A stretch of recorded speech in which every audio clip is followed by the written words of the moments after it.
Today we will be doing prime factorization. So let's go ahead and start with example 1. It says write each number as a product of prime numbers. So let's start with 40. If you remember the factor tree, so let's start with 40. So we have 40 up here, and we'll do what two factors of 40 are 4 and 10. So we'll put 4 and 10 because 4 times 10 is 40. Now we can break down 4 even further into factors, which are 2 and 2, and factors of 10 are 2 and 5.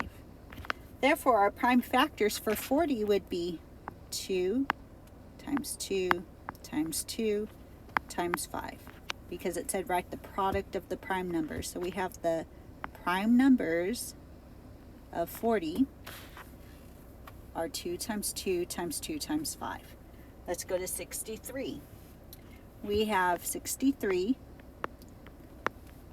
We're trying to get to the prime factors here. So we know 9 times 7 is 63. So we put 9 and 7. And then we have 9. The factors of 9 are 3 and 3. So we have our prime factors here, 3, 3, and 7, because 3 can't go any further than itself, and 7 can't go any further than itself. So we put 3 times 3 times 7. Now we're going to do simplifying fractions. Example 2 says write each fraction in lowest terms. So the way we do that is, let me change my color here. We divide the top and bottom by the same number. So divide the top and bottom, which is the numerator and denominator,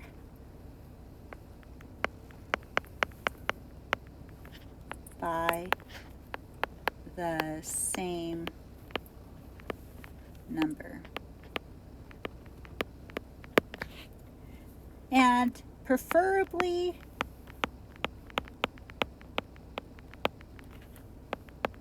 the greatest common factor. Greatest common factor.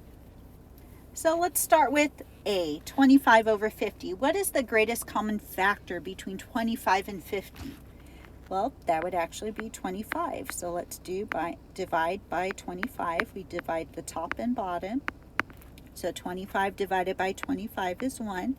50 divided by 25 is 2.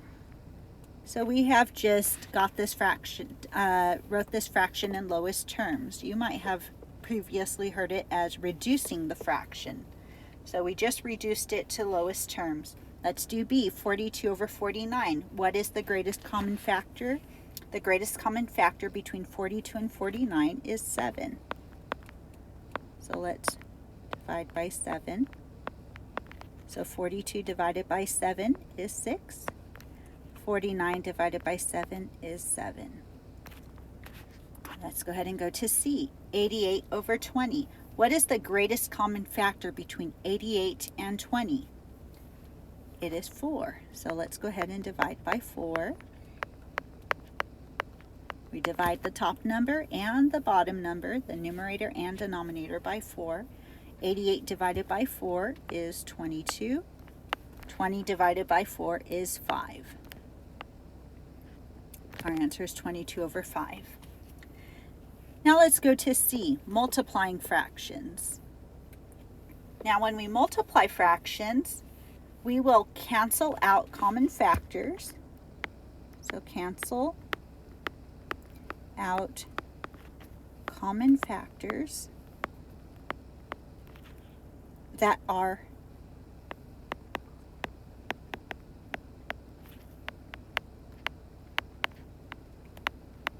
on top and bottom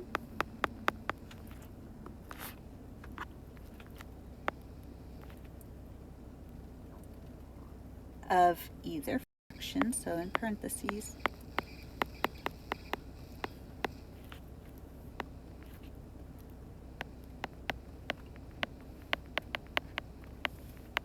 then multiply across.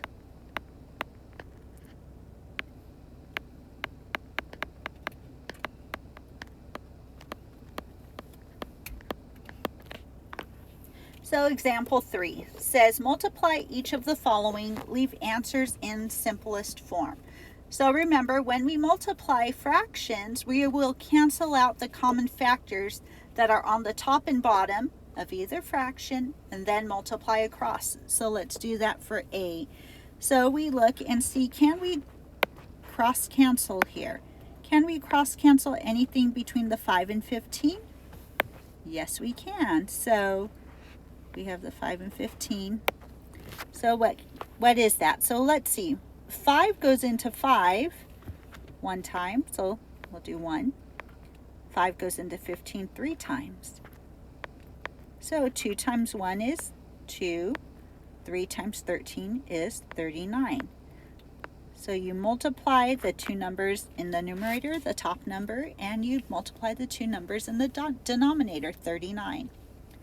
Let's go to B. 3 over 8 times 7 over 9 times 4 over 21. Now remember, we're looking to cancel out common factors here. So let's look here. Can we cancel out anything between the 3 and the 9? Do they have any common factors? Yes. 3 and 9 have a common factor of 3. So 3 can go into 3 one time. 3 can go into 9 3 times. Let's see, what about 4? Let's see, let me try that one more time. What about 4 and 8? Can we cross cancel 4 and 8? Yes, we can. 4 can go into 4 one time, and 4 can go into 8 2 times. Last, can we cross cancel between that 7 and 21? Yes, we can. 7 can go into 7 one time. 7 can go into 21 3 times. So let's multiply the numbers at the top. 1 times 1 times 1 is 1. 2 times 3 gives us, well, 2 times 3 is 6. 6 times 3 is 18. So our answer in simplest form is 1 over 18. Now let's go to C. Now we see we have a mixed number here, 2 and 2/5. We have to make that an improper fraction in order to move forward. So let's try to remember from the past. So we have 2 and 2 over 5. So remember, we do 5 times 2, then we do 2 plus 2. So let's go ahead and try that here. So we would multiply 5 times 2, right? So let's multiply. And then we would do 2 plus 2, so we need to remember to add here. Okay? So we have 5 times 2 is 10, plus 2 is 12. 12 over 5 times 5 over 8. Now we can work with this. Let's see if we can cross cancel. Can we cross cancel the 5s? Yes, we can. 5 can go into 5 one time. 5 can go into this 5 one time. What about 8 and 12? Yes, we can. 4 can go into 8 2 times. 4 can go into 12 3 times. So now we can do 3 times 1 equals 3. 1 times 2 equals 2. 3 over 2. Sorry, had to write that a little lower. So our answer in simplest form is 3 over 2. Now we're going to go to dividing fractions. Dividing fractions. The way we divide fractions is we keep the first fraction the same. So let's write that down. Keep the first fraction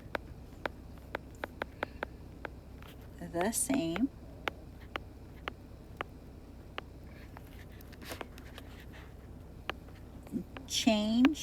Then we change to a multiplication.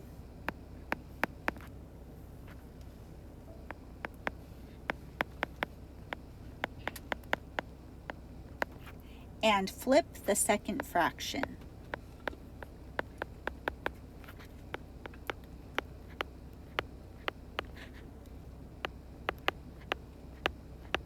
Which is also known as the reciprocal. Then follow rules for multiplication.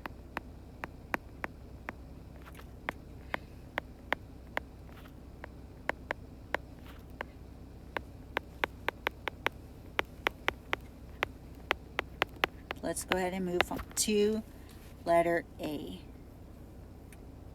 It says 2 over 15 divided by 5 over 13. So let's go ahead and follow the rules. So we keep the first fraction the same.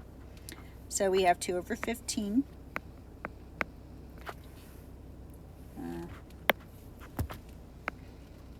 2 over 15. And then it says change to a multiplication sign. So we change to a multiplication sign. And then we flip the second fraction.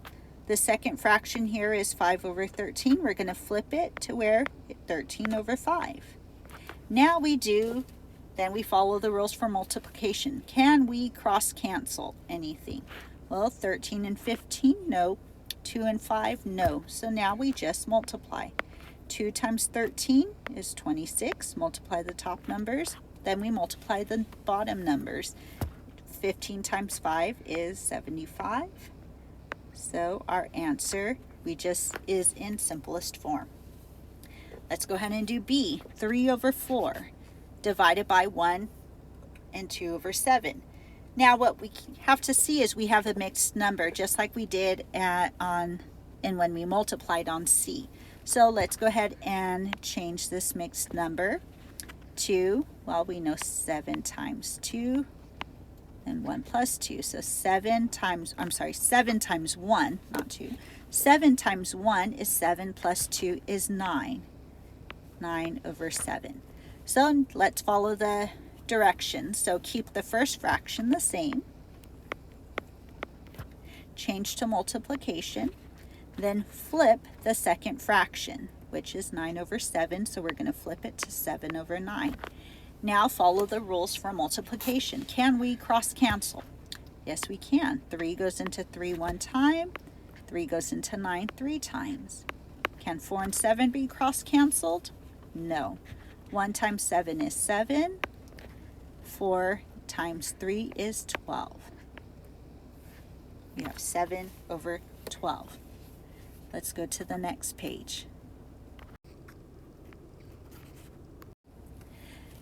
So E right here says adding and subtracting fractions. It says find a common, so the first point that we will do when we're adding and subtracting fractions is find a common denominator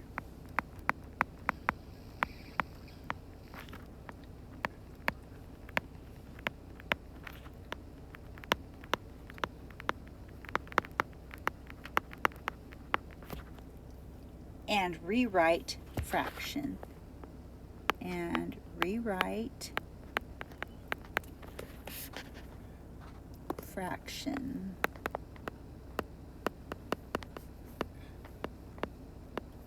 Or fractions. This is an adding and subtracting fraction. So remember, we just finished multiplying and dividing. Well, there are different rules for adding and subtracting. First is find a common denominator and rewrite the fractions. Then we add the numerators.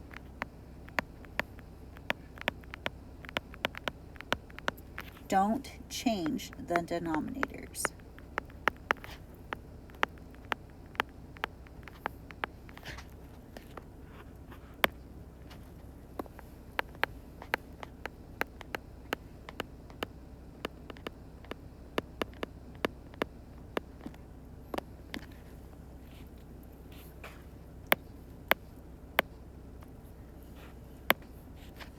The denominator, I should say, and simplify.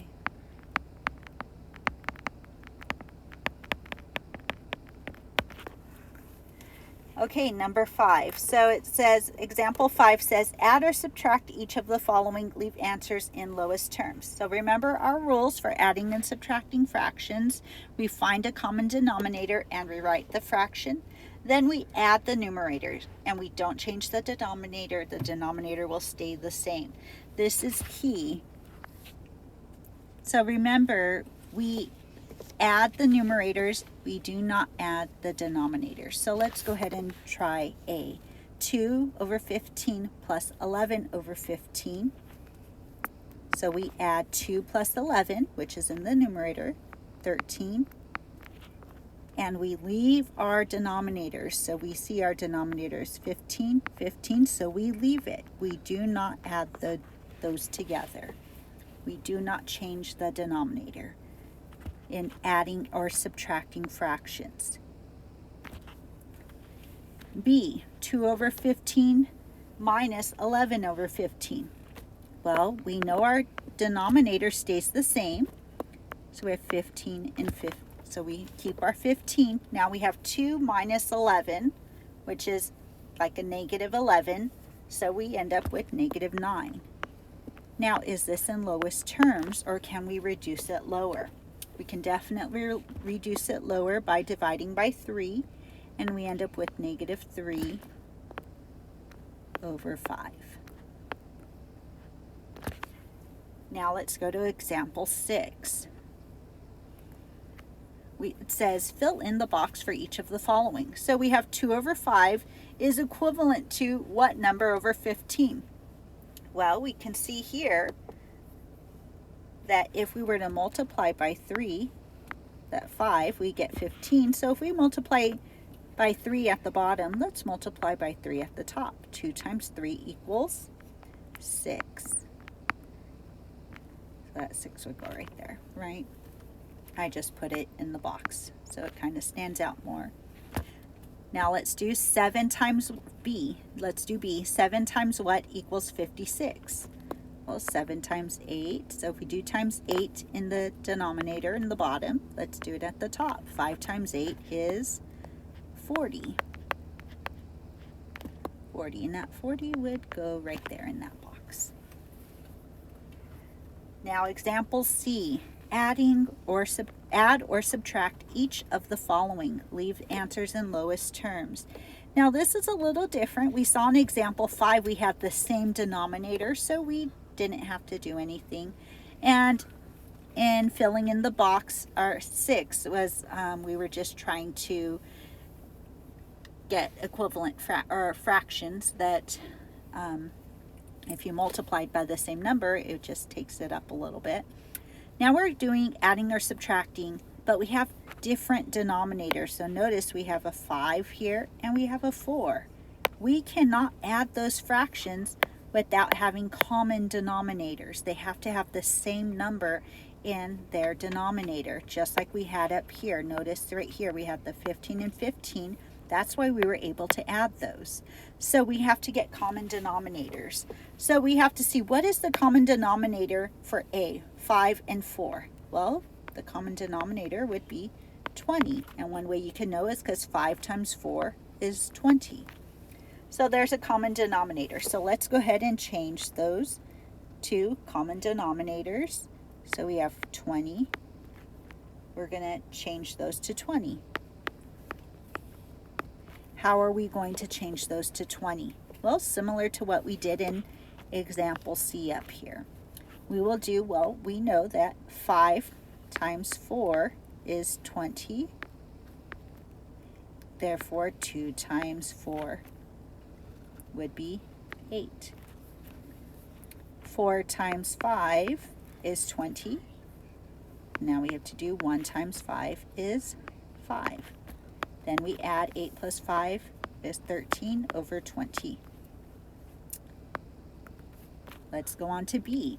We have 22 and 11. We don't have common denominators, so we cannot subtract. So let's get a common denominator. Well, we know that 22 can go into 22 and 11 can go into 22. So I'd say our common denominator is 22. So we have 22 minus 22. Well, the denominators. So we rewrote our denominators, and we keep our 17. It's the same. Now, how do we get a denominator of 22 with this 3 over 11? Multiply by 2. So we have 2 times 11 is 22. 3 times 2 is 6. Now we can subtract because we have common denominators.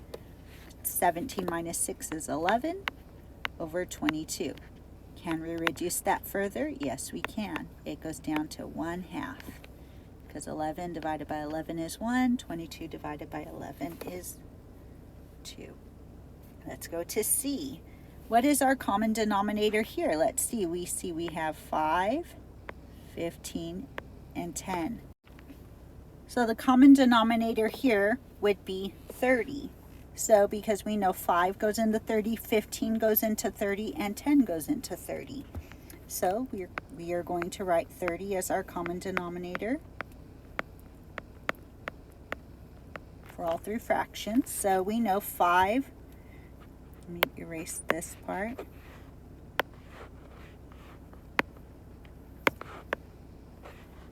Okay, well, we'll just leave that for now. Let's go ahead and do, so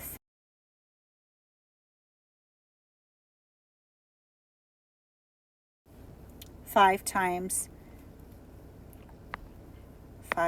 6 equals 30, so we do times 6.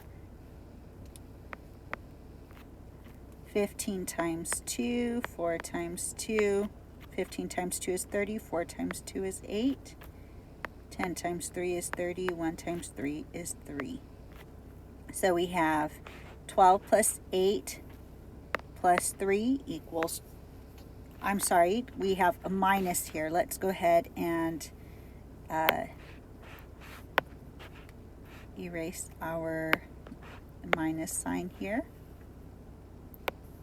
And we have, let's put the minus sign back. So we have 3 over 30. So 12 plus 8 minus 3. 12 plus 8 is 20, minus 3 is 17. And remember, our denominator stays the same whenever you're adding or subtracting fractions. That's different than multiplying or dividing fractions. Adding or subtracting fractions, the denominator, the bottom number stays the same. Let's do D. 4 1/6 and 2 2/3. Remember, we have to change that to an improper fraction. So we do 4 times 6 plus 1. Well, 6 times 4 is 24 plus 1 is 25 over 6. 3 times 2 plus 2 is 8 over 3. Now we need common denominators. Our common denominator here will be 6. So we know we could do times 2 times 2. So we have 25 over 6 minus common denominator of 6, because 3 times 2 is 6, 8 times 2 is 16. 25 minus 16 is 9 over 6. Now we can divide those by 3 to reduce to lowest terms, and we end up with 3 over 2.